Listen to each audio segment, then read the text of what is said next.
Ladies and gentlemen, today, 3 weeks and no platform made public by Kamala the chameleon. Nothing, zero, except, of course, for the copycat policies that she's throwing out there.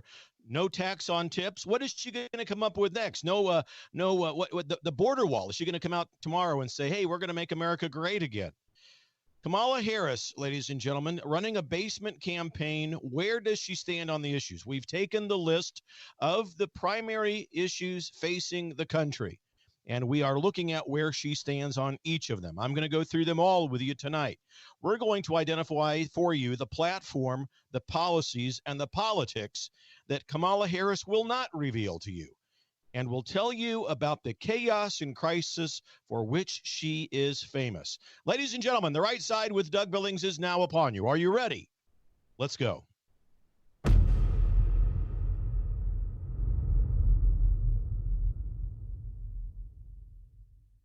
Hey everybody, my name is General Mike Flynn, and I'm here to do a big shout out for my great friend and one of the best in the business, Mr. Doug Billings. Right side with Doug Billings, right side with Doug Billings. Doug is the future of the airwaves when it comes to independent broadcasters and podcasters. He is the new Rush Limbaugh. He's exactly what America needs right now, looking for honesty, looking for wisdom, looking for truth, looking for patriotism. Listen to Doug Billings at Right Side with Doug Billings. God bless you and God bless America, and thank you. Ladies and gentlemen, we are winning. We're winning, winning, winning. Welcome to the Right Side with Doug Billings. Are you ready? We are not liberal snowflakes who melt away in the face of tragedy, adversity, and challenge. We are a covenant nation under God, and His divine providence is not dead and it's not gone. It is living within each and every one of you. And you will bring it to life in such a way that the world has never seen before. We never back down. We never give up. We march forward.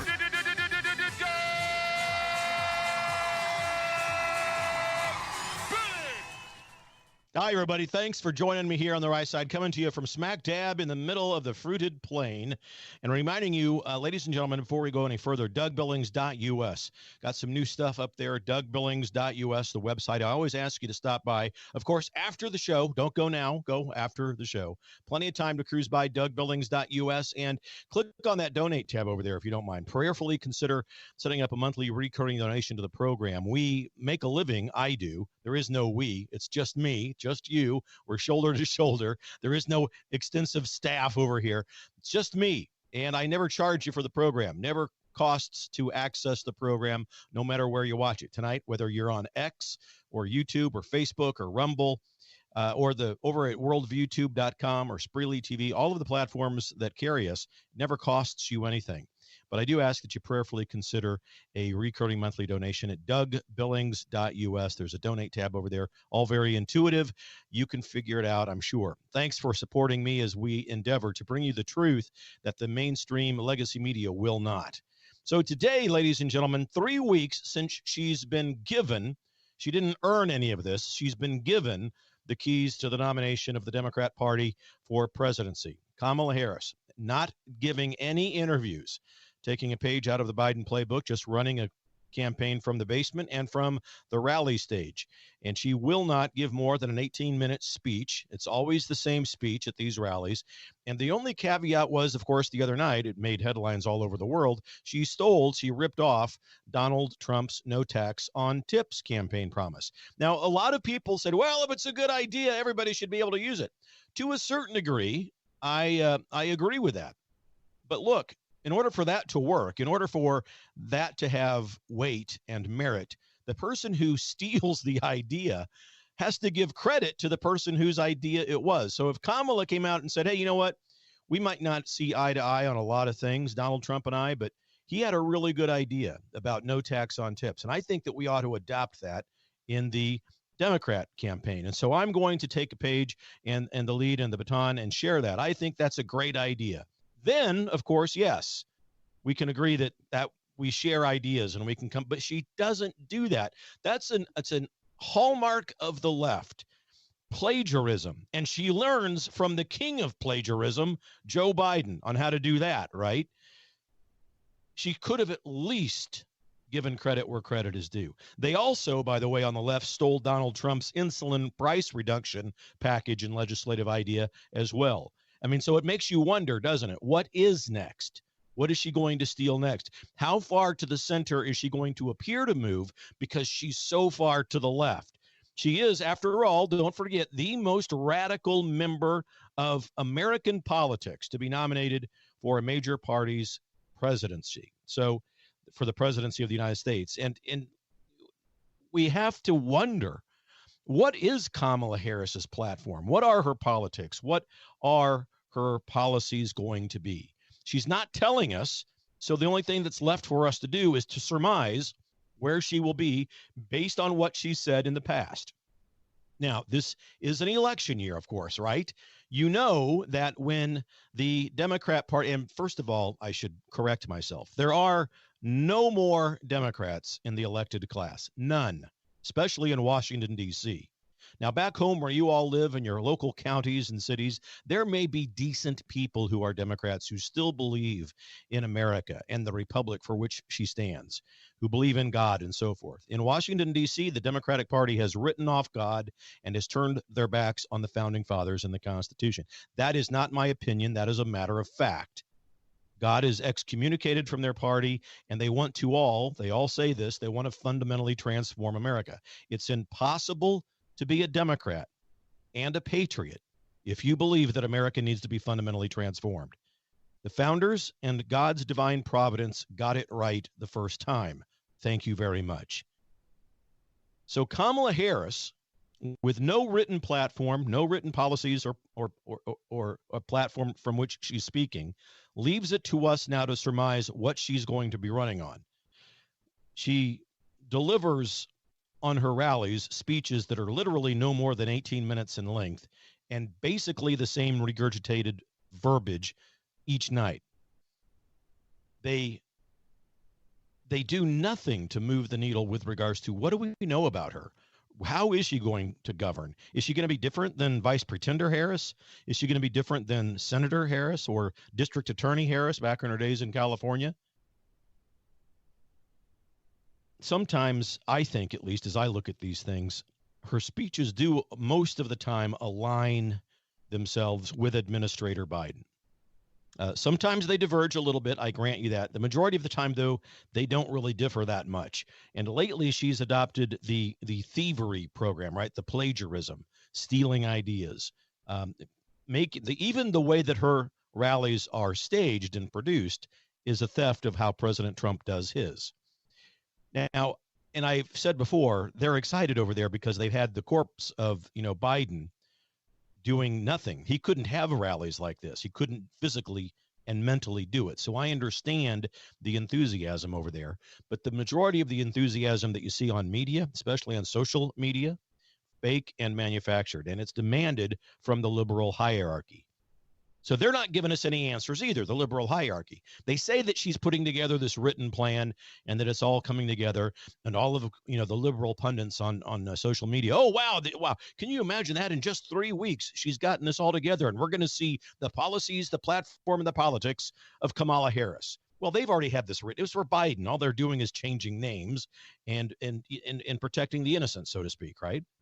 So let's take a look. We're going to take a look tonight at her current views on major questions in America compared with her past statements and juxtapose those against her role in the Biden administration.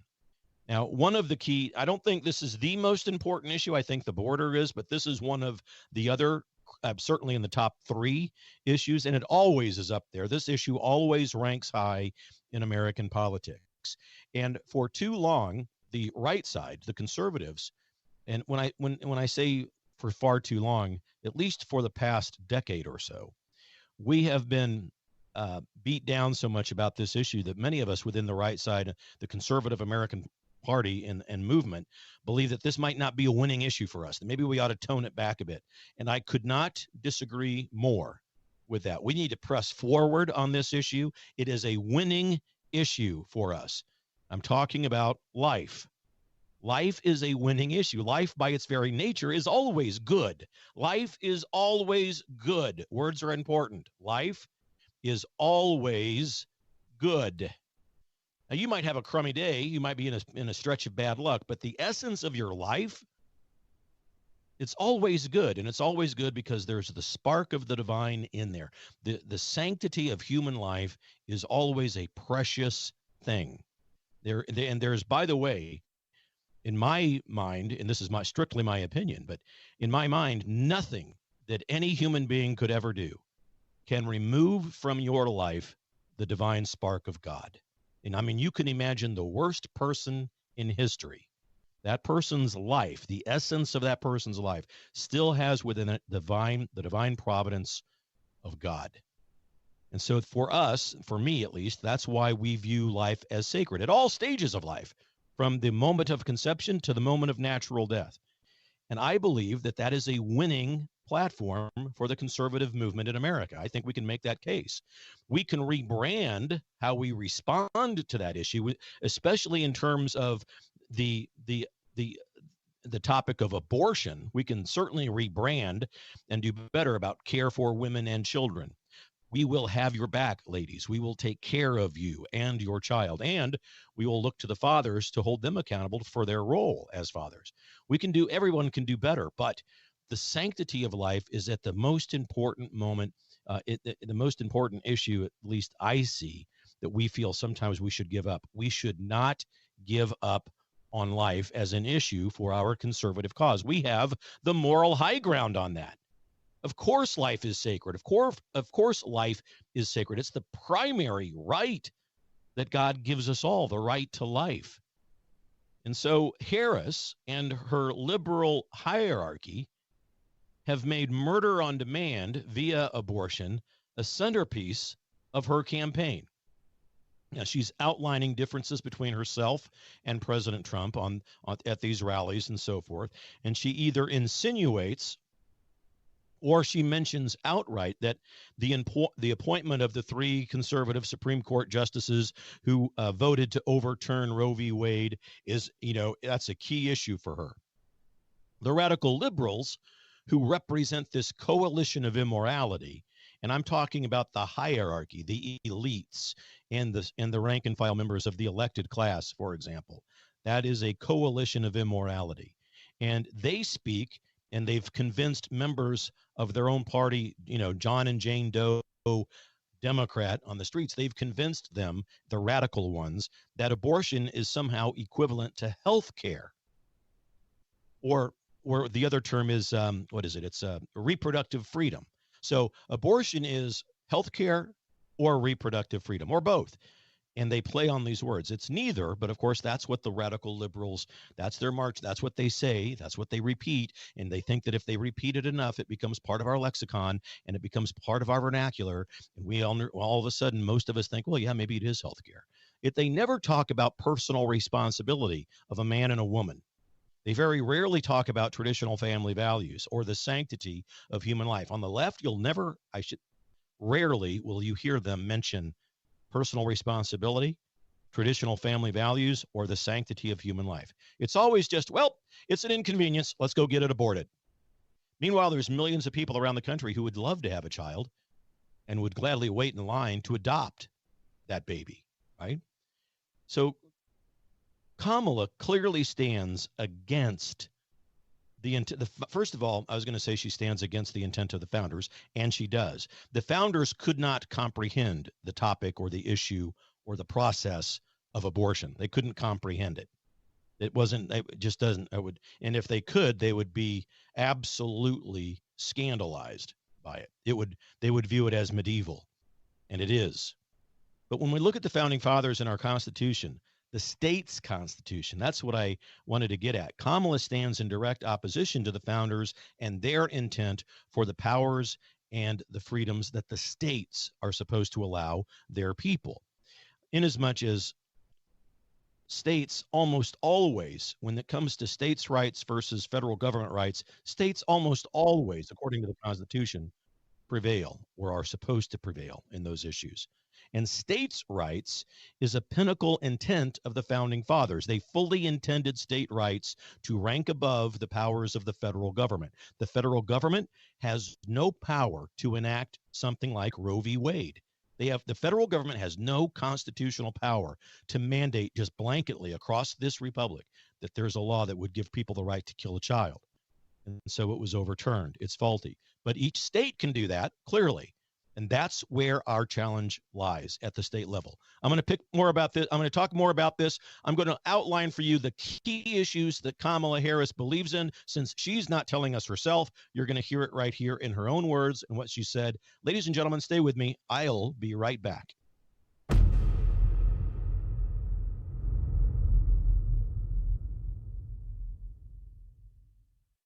I want to tell you about the good people over at EMP Shield, electromagnetic pulse, ladies and gentlemen.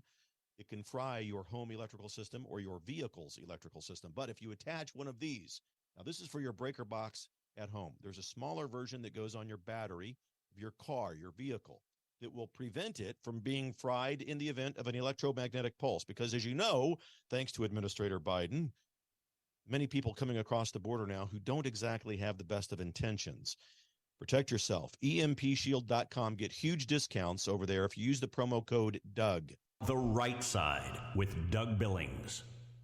Ladies and gentlemen, what if I told you that you could change the trajectory of your aging process? Look and feel better, live younger, be more active, less pain when you move around, sleep better, diminish the lines and the wrinkles on your face? Really? This is what I'm telling you. It's possible.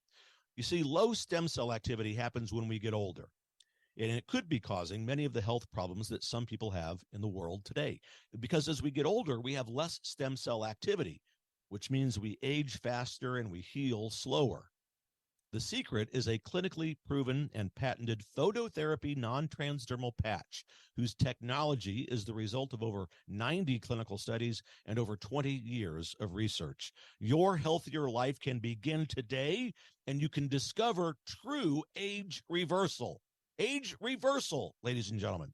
Please go to liveyoungerwithdoug.us.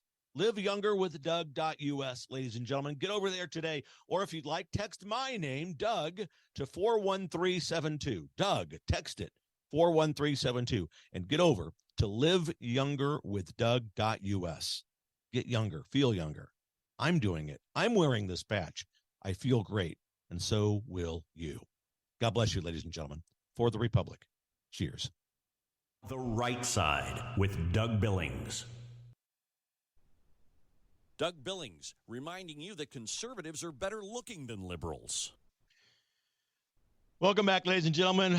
Fulfilling the meaning of life. That's what I'm doing right here with you as we walk shoulder to shoulder to try to save the Republic from the grip of the chaos that's been thrust upon us by this commu-socialist, formerly known as Democrat Party.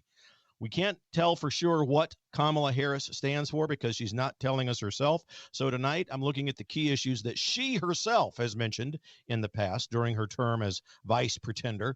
And we're looking at how she might either feel now, or does she still agree with Biden, or is she forming her own opinions about this in her own words and as reported from her? So when she started out, remember, for those of you who do remember, in California, when she was a senator from California, she co-sponsored legislation that was to ban states from imposing restrictions on abortions. And she voted against a bill that would have banned abortions after 20 weeks of pregnancy. So that's a pretty liberal view on life right there. Again, co-sponsored legislation to ban states, to tell the states you cannot impose restrictions on abortion. We can have it and do it whenever we want. And she voted against a bill that would ban abortion after 20 weeks. All right. So then in 2019, she advocated a requirement that states and localities with a history, get this, with a history of violating Roe v. Wade, they had to get, states had to get Justice Department approval before enacting any abortion laws or practices. That is straight up socialism, communism. It's why I call them the Communist-Socialist Party. They blend elements of both of those together. Kamala Harris, let me tell you that again. Listen, she advocated for a requirement throughout the country that states and localities who had been found to have a history of violating Roe v. Wade, that they had to go get special permission from the Justice Department before their legislatures could enact any kind of abortion laws or practices in those states. That's tyrannical. It's unconstitutional. But it's what Kamala put forth and what she advocated for. Again, she's more radical than Ilhan Omar. She's more radical than Bernie Sanders. So that's abortion. She's all for it at any stage, any time. Partial birth, 1 week, 1 month, 9 months. Feel free to do it anytime you want, ladies, because Kamala Harris views abortion as health care. Now, there are many decent people out there who are Democrats who understand that this is an issue that turns their stomach. This is a human baby. And there has to be, in that conversation about abortion, we have to also talk about human responsibility. We have to talk about the responsibility of men, especially, which are too often ignored. That we couch this issue as if it's a woman's only issue. And there's a man involved in every pregnancy, ladies and gentlemen, except for one. There's only been one pregnancy in the history of mankind that didn't require that. A show for another time, another place.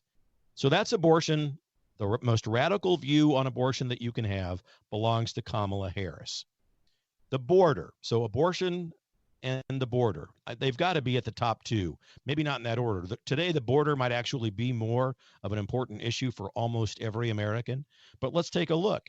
Let's take a look at what Vice Pretender's opinions about the United States border have been and how they've changed, significantly so, when we compare to what she said in 2020. During her 2020 presidential campaign with Administrator Biden, Harris said this, and I'm quoting her directly. She said, "Think about starting from scratch."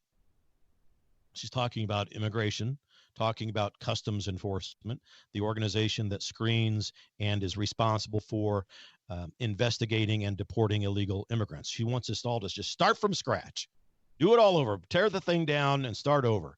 And today, she is claiming that she rejects that line of thinking. She's not on board with all of that starting from scratch nonsense.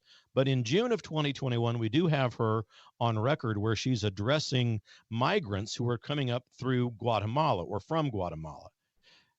"Do not come," she said. This is a quote from Kamala. "Do not come. The United States will continue to enforce our laws and secure our borders." Now, she said that in 2021, just after taking office with Administrator Biden. There was an uproar about the border, about all of the influx and so forth. So every once in a while, they'll put up a good quote. They'll throw out a good soundbite to make us all feel as if they're really trying to take control of the issue. She was made the border czar. There's a House resolution that says so. Look up my social media if you want to see that.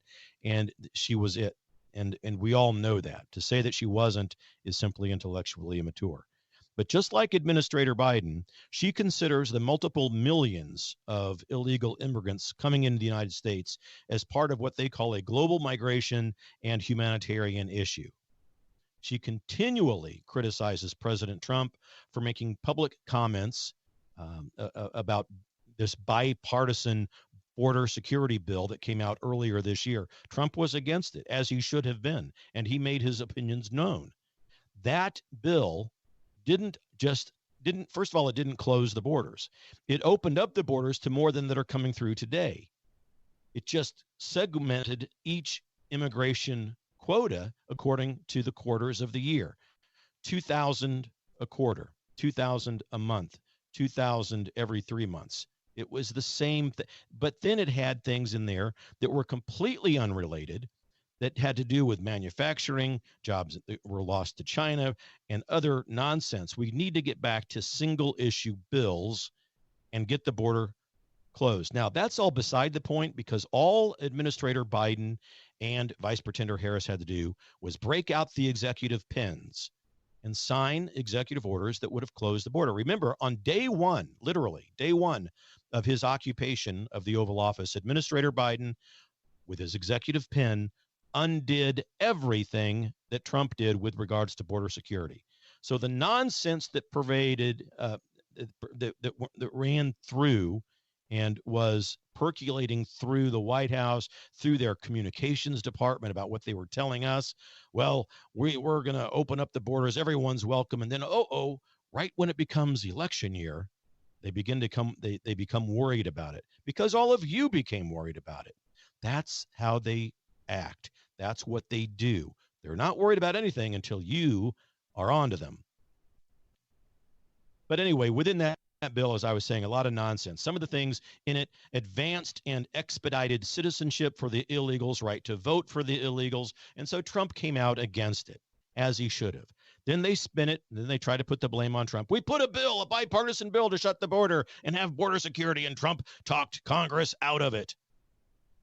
We don't buy it. Ladies and gentlemen, they think you're stupid. You have seen the purposeful chaos and crisis that they have cascaded down upon us for the last 3.5, almost 4 years now. President Trump shut it down. Administrator Biden opened it all up. I mean, she is the border czar. She was tasked with that from Administrator Biden. We could play you the clips. He said it in real time. Border czar, responsible for the flow of people into this country and the reasons why they're coming here.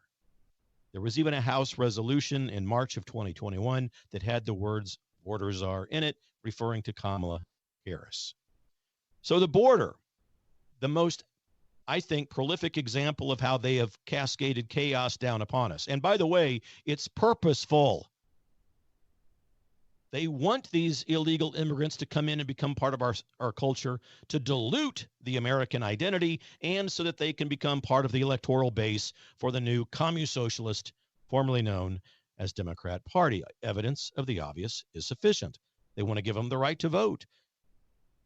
The new electoral base. Come on in through the border and vote for us. And if you do, we'll give you free stuff. It's plain as day. Everyone knows it. That's what they're trying to get away with.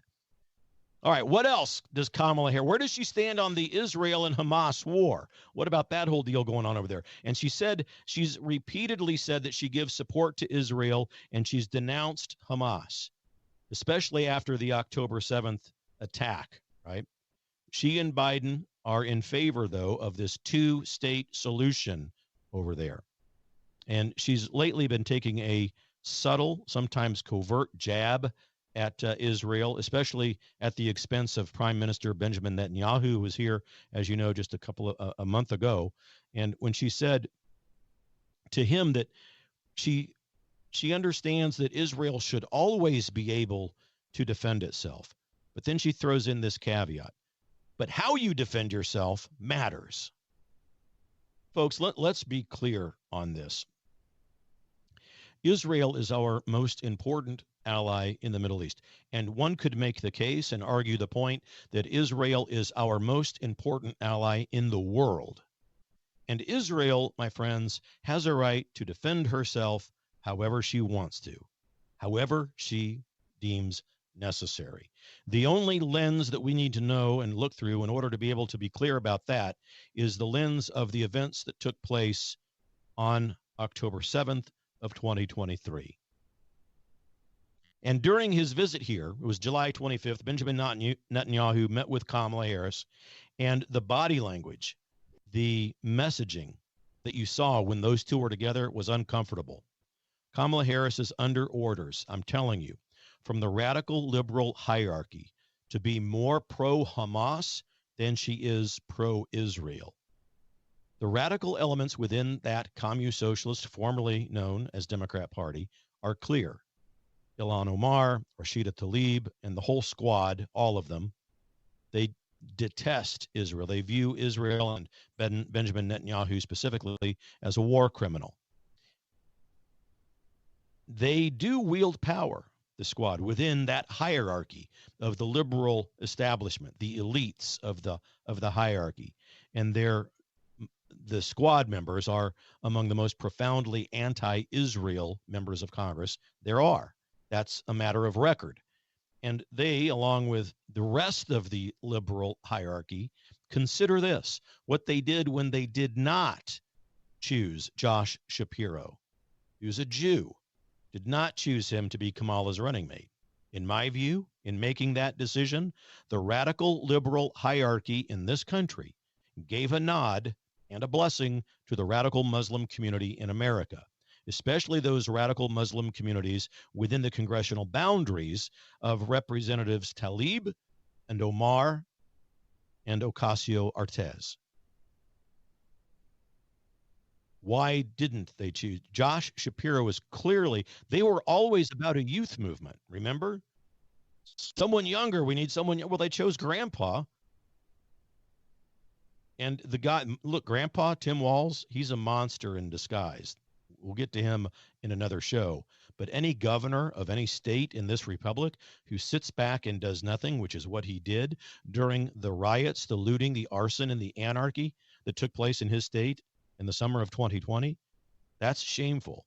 And it's purposeful. It's, again, another way how the radical liberal communist hierarchy, the Communist Socialist Party of America, it's how they create and sustain chaos. They let it happen. They don't do anything to stop it until the pressure point gets about too much, or if it's an election year, then they'll try to step in and say, "Oh, we were going to do this. We're going to enact this. We're going to do that. See how we're on top of this." Meanwhile, the state of Minnesota has burned down. But I digress. The important issues that are facing Kamala Harris, speculating about what they might be because she's not telling us. So we're looking back upon the most important issues in this country. We've spoken about the border and immigration. We've spoken about abortion. We just got done talking about the way that they choose their leadership and the hierarchy wants them to become more liberal. Why didn't they choose Josh Shapiro, giving a nod to radical groups in this country? What about another important issue? What about the Ukraine and Russia war?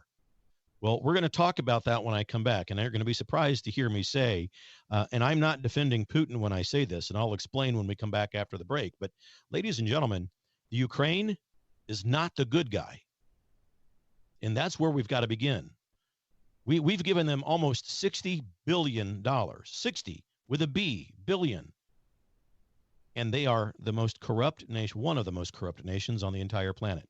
Hey, ladies and gentlemen, DougBillings.us. Please try to head over there at some point this week. DougBillings.us. Check it out. Peruse the new website. It's revamped and refinished. There's a store over there. You can get health products if you want to get healthy and grab onto the best version of yourself. There's the shopping network over there. We also have a way that you can donate to the program so that we can continue to bring it to you. Now, I never charge you for the program.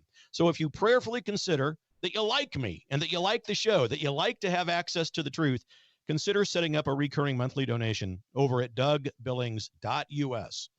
All right, and more of the truth is coming your way. I'll be right back after this break, ladies and gentlemen. Stay with me. Cheers. A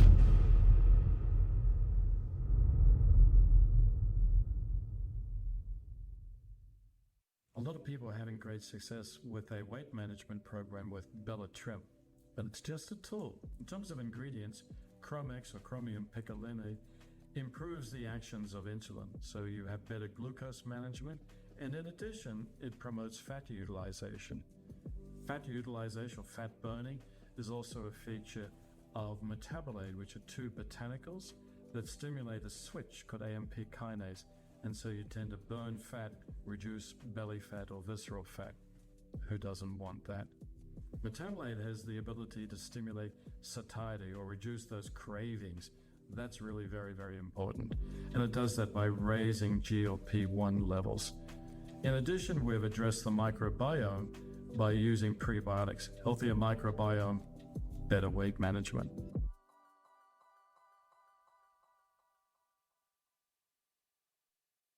Hello, I'm Brandon House. Melissa and I have been taking Bella Grace, this powerful elixir, since last fall, 2023. The results have been amazing. My hands would crack and bleed, deep cuts and cracks every winter for years. No matter what we did, we couldn't get them to stop cracking and bleeding. This year, I took Bella Grace, no cracking, no bleeding. My acid reflux, gone. Haven't had to take a Pepsid. My hair growth, the last 2 times I had my hair cut, the lady had to use thinning shears on my hair. That's amazing. We've also received incredible feedback from you, our listening audience, and the impact it's had for you. This is loaded with astaxanthin. That's a powerful antioxidant. Collagen, but top grade collagen. Studies show 95% of it is being absorbed in the body because of the way they develop it. then we have something called cat's claw. That's an anti-inflammatory from a vine in Peru. It's the bark, and it's an anti-inflammatory. There are about 80 clinical trials on Bella Grace. Please get a subscription now and save. MelissaHousebg.com. The Right Side with Doug Billings, coming to you from the fruited plains of America. Welcome back, ladies and gentlemen. Here we are together, you and me, answering God's call to save the republic, right? What we're doing is saving it from the grips of the radical left communist socialist, formerly known as Democrat Party, who have given the keys to their nomination for president to Kamala Harris. She has not earned this. It was given to her. She is a DEI hire, and they cannot fire her. They've painted themselves into a corner with her. Absolutely everyone within the hierarchy understands she was not qualified, that she's not a good candidate. She is a terrible public speaker. She doesn't have a teleprompter or note cards. In fact, watch her at her rallies. Obviously, Trump uses a teleprompter too. Everyone uses them. But Trump goes off on a tangent almost the entire rally. He's just talking ad hoc, extemporaneously, off the top of his head, and so forth. He uses notes to refer to, but then he's just off to the races. Kamala can't function without the teleprompter. She cannot speak extemporaneously. She's not a good public speaker. You watch her when she tries to go off, when she's heckled by the crowd and she tries to come up with a snazzy, comeback or whatever, and then she tries to get back on topic. She looks down, she's referring to notes. She's terrible. But we've shown you video clips in the past of everyone within that liberal hierarchy, and I mean anybody who's anybody in the liberal movement, including, I'm not just talking of the elected class. I'm talking about major legacy media news anchors and so forth, celebrities go, oh my God, I can't believe they've chosen her. She's a DEI hire. They can't get rid of her because that's all they talk about. Biden precisely said and called out in front of us all the fact that he was going to do away with and not follow the EEOCs, that is the equal employment opportunity laws that we have in this country. He was going to break all of those laws, and he was going to hire and put into place a vice president who was a woman, forgetting all about whoever and whatever qualifications a man or anyone else would have had. Woman, and she's a woman of color. So they're stuck, they can't fire her, and therefore and thereby here we are. And so the enthusiasm, again, I'll just say it one more time. The enthusiasm that you see surrounding her is fake, manufactured, and demanded from the higher up elites, the hierarchy of the liberal party. So where are we? Abortion, the border, the legislation that she wants to pass and enact. Where does she stand? Well, she's not telling us. So we're coming up with the list based on things that are important to people, to voters in this country. And then we're looking at what she has said about these issues in the past and in current time. The next one, the Ukraine and Russia war. I said before the break, it's important for us to realize when we think about and look at this issue, many people have been convinced that Russia, no matter what, is the bad guy automatically because of Putin. Okay. And I understand that. I get it. I am not defending Putin, not one bit. But I'm also telling you right now that Ukraine's not the good guy in this situation.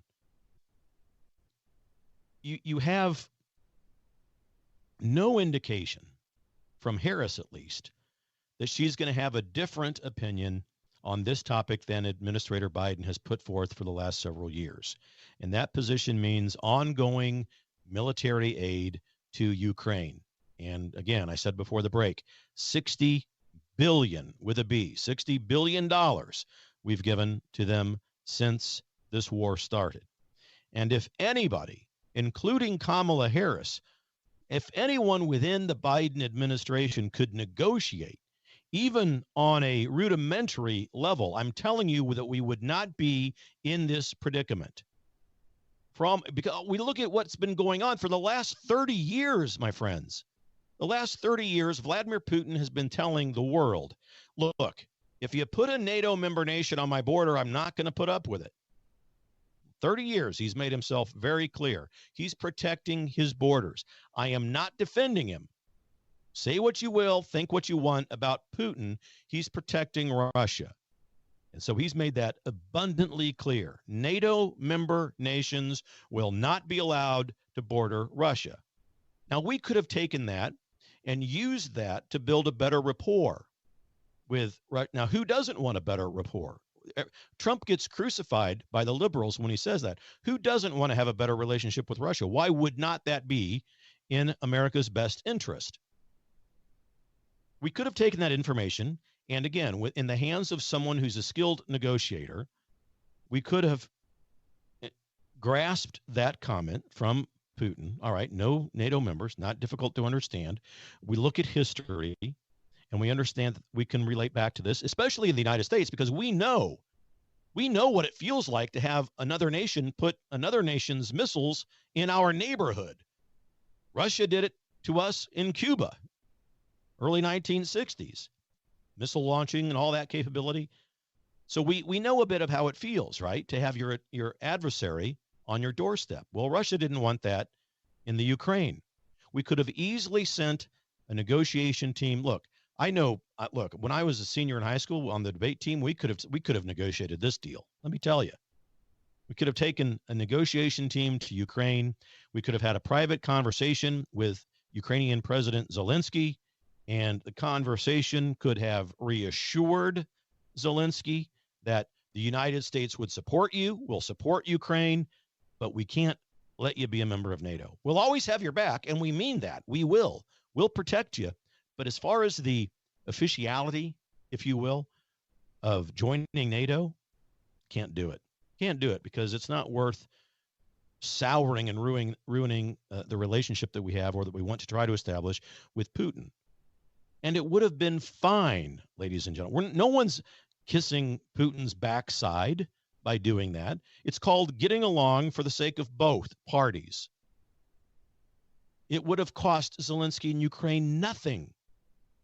And this war would have been avoided if we simply wouldn't give the title of NATO member nation to Ukraine and other nations along Russia's border. Just protect them without that formality. It's done all the time anyway with other nations. And I just don't think that we know, you and I, we know. Look, the reputation that Putin has, it's no secret.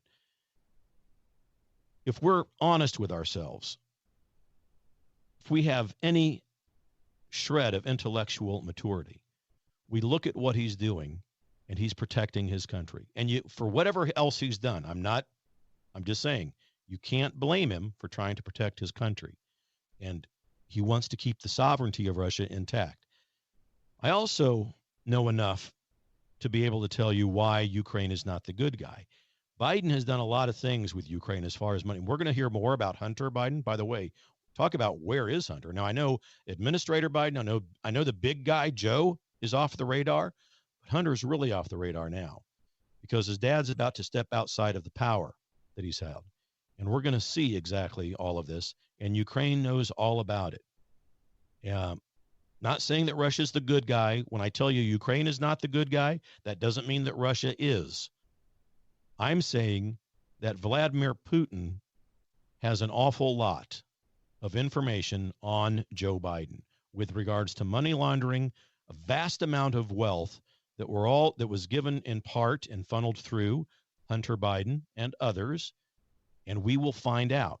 We will find out. Nothing in that realm happens quickly, so the virtue of patience is required. But we will find out. And plus, you know what, ladies and gentlemen? I've done shows, and I would encourage you to go to Rumble or wherever, go to my DougBillings.us, wherever, and look up these shows that I've done on the real Vladimir Putin. And this is worth mentioning about him. And again, I'm not saying that he's a good guy. Not at all. I'm saying that he views radical liberalism as a disease. He has done everything possible to prevent the spread of radical liberalism into Russia. Radical liberalism and the woke agenda, the LGBTQ kook movement, transgenderism, all of those issues are, and Putin says this, he views them as mental illnesses and disease, and he will not allow them in Russia. Now, the radical left will hear this and say, well, that's a human rights issue, and it's immoral, and this and that. And I would just say, what's immoral?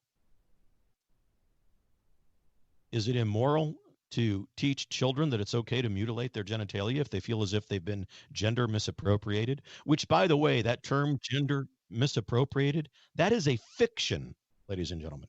There is no such thing as gender misappropriation. The Creator does not make mistakes in that regard.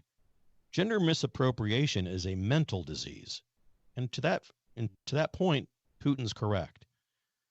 All right, up against another break. Wow, time flying fast here. Talking about the politics, platform, and policies of Kamala Harris. She's not telling us, so we're doing our best to tell you what she believes in and what she would be like if, and she won't, if she wins. Stay with me, ladies and gentlemen. I will be right back after this break. Cheers.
Hello, I'm Brandon House. Hey, consider going to mypillow.com right now and get your pet a pet bed, just like my beloved Delta has right here in my office. Not only can you get pet beds, but you can get sheets, towels, blankets, and so much more. Slippers, sandals, robes, beach towels. It just goes on and on. But please, go to mypillow.com and be sure to use the promo code B66. When you do, not only will you receive savings, but a generous percentage of each purchase comes back to continue supporting this 24/7 free broadcast outlet. We need your support. Hey, look, we're entrepreneurs, just like my friend Mike Lindell.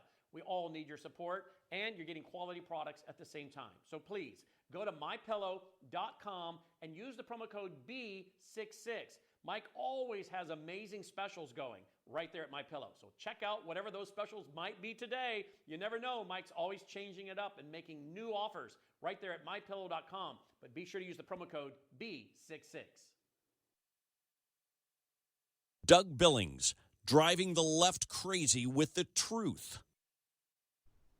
Hey, everybody, welcome back to The Right Side with Doug Billings. If you're on X, please follow me and subscribe so that you're always aware of what we're doing. Rumble, the same way. YouTube, head over to YouTube. My gosh, trying to rebuild over there as well. Got a big night on X tonight, don't we? President Trump coming back to X, going to talk with Elon Musk. I'll be watching that tonight when it happens with millions upon millions of you around the world, and we'll talk a little bit about that tomorrow, I'm sure.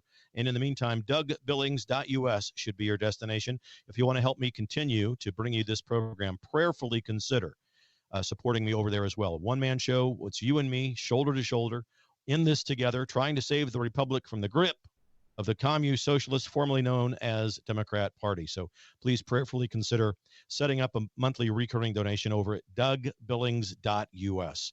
I hate to ask, but we got to make a living, and I never charge you for the program. So if you like the truth, if you like the analysis, heck, if you like me, head over to DougBillings.us and prayerfully consider that monthly recurring donation. So Kamala Harris, basement campaign Kamala Harris, not telling us anything after 3 weeks. It's been 21 days. She's not saying anything, nothing on her website about policy, platform, or politics. So we're looking at the key issues in this country and surmising what Kamala believes in, what she would do. And these are all surmisations and opinions based on what she has said. So we're simply trying to paint a picture. We already know she's the most radical liberal politician that America has ever produced.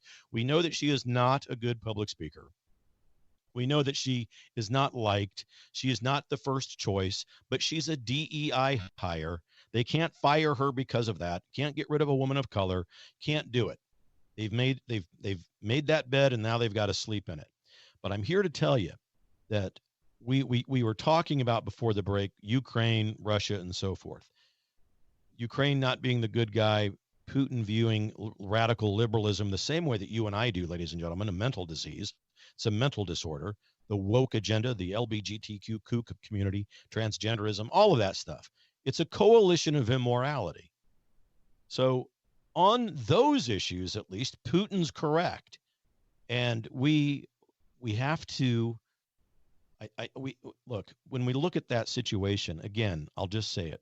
Anyone with any rudimentary understanding of how to negotiate could have looked at the history of what Putin has said and said, all right, Zelensky, look, listen up. We're going to help you, but you can't be a NATO member nation. That's where we left off just before the break.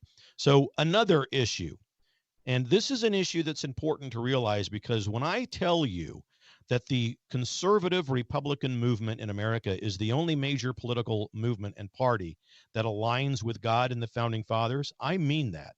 That is not something that I view as just an opinion. I think it's a matter of fact and a matter of record. I do not think it is possible for a person of godly faith or possible for an American patriot to be a commune socialist, formerly known as Democrat, because the Democratic Party wants to fundamentally transform America away from the divine providence of God, away from the intent of the Founding Fathers. How can you be a patriot and believe in that? How can you be a Christian and believe in the LGBTQ kook movement, the transgender movement, the fiction, the absolute fiction that gender misappropriation is real? These are mental illnesses that we need to deal with as such, and with compassion, by the way. But we need to also tell the truth boldly and just plainly. It's immoral what they are doing. The border crisis, there is a moral issue there. There's a moral issue in ceasing our ability to be energy independent. There's a moral issue in almost every political decision that's made in America. And I'm telling you right now, although the Republicans are not perfect, at least they aspire to the divine providence of God. At least they reach for and try to understand the original intent of our founding fathers. And so this next topic is along those lines, because again, the radical left wants to transform the Supreme Court. Kamala Harris supports the Supreme Court reformations that have been part of the Commune Socialist, formerly known as Democrat Party's platform since about 2020, when she was in the race for the presidency with Administrator Biden. Back then, Harris was inclined to be receptive to the idea of expanding the Supreme Court. And with regards to that particular, expanding the court, I have back in 2019 an instance where she said that everything's on the table, meaning, yes, we'll talk about expanding the court, we'll talk about term limits for justices, etc. And she's really not changed. She's for all of, or at least she is open to all of that. She thinks that there is a crisis. She calls it, quote unquote, she calls it a crisis of confidence. There's a crisis of confidence among the American people with regards to the Supreme Court. Now, what that means is that's liberal speak for, we didn't get our way, so we've got to come up with a catchphrase. So that's what that is. They didn't get their way with the way that the Supreme Court is currently ruling. They are highly ticked off at President Trump for having that, doggone it, that luck of having 3 Supreme Court picks. Right, boom, oh my gosh, he got 3. So they're all still angry about that. And so they begin to blame the Supreme Court for, these what they call crisis of confidence, which doesn't exist. Most rational people believe in the Supreme Court and have confidence. They have ebbs and flows. Sometimes the courts are conservative, sometimes the courts are liberal.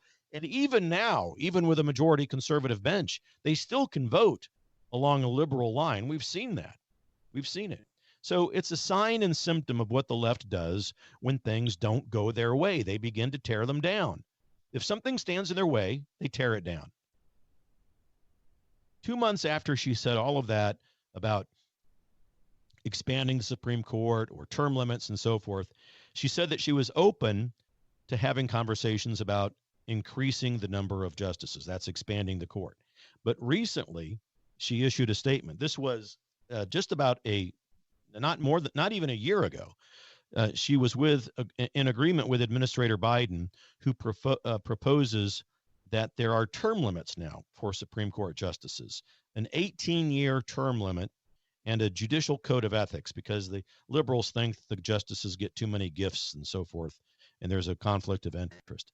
I'm not so much concerned about that, but this 18-month, anything that changes the dynamic of the court, anything that changes the constitutionality of what the founders put in place, I got a problem with it. I happen to think that the documents that the founders gave us are inspired by God.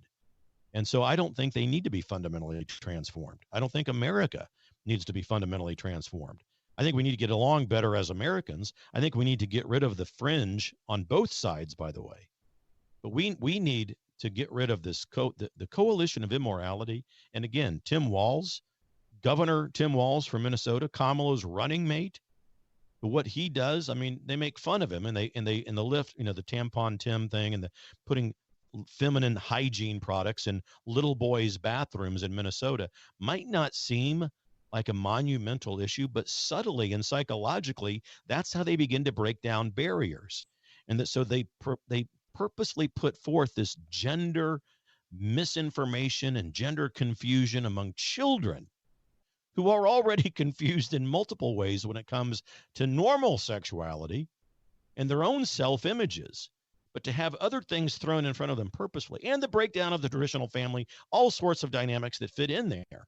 But for an elected official and to advocate that abortion can be done at in the 9th month, it's a little barbaric. I think most people would agree. So Kamala says regarding the Supreme Court, there's a clear a crisis of confidence. It's been seen and long overdue, she says, that the fairness of the court has been called into question. Now those words are important.